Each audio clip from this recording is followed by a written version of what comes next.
When business thinks about placement, they want stability, and part of that stability is having access to intermodal options for transportation to get product to and from market.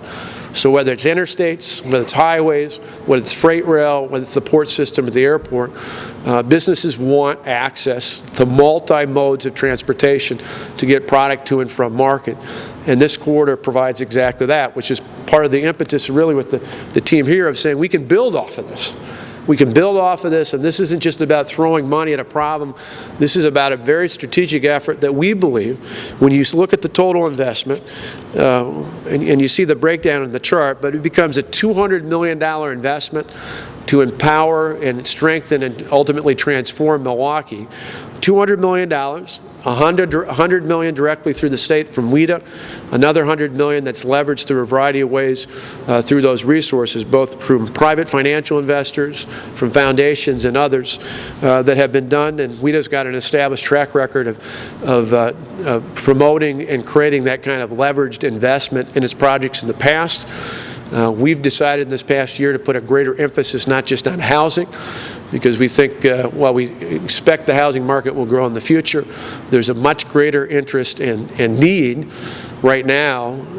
to put a greater amount of our effort and resources behind investments in economic development. Because you can build all the housing in the world, but if you don't have people with jobs, that's not sustained housing. That doesn't help strengthen your property values, and it doesn't help strengthen your investments within a community. So in total, it becomes, as a breakdown of that $200 million, $12 million lending for new homeowners to help provide stability in some of our hardest hit neighborhoods in Milwaukee, $87 million in loans and incentives for multifamily housing developments,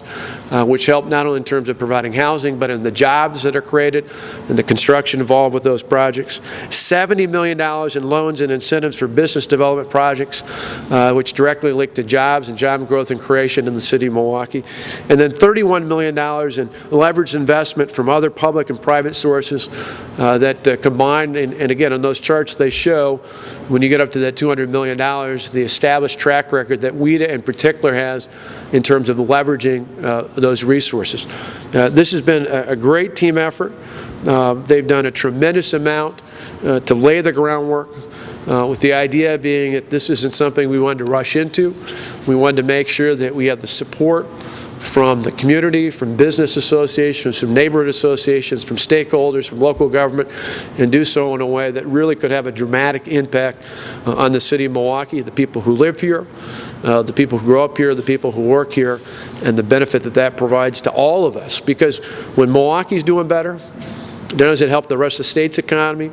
it lowers the amount of resources that taxpayers statewide provide in terms of other services through state government. It just makes overall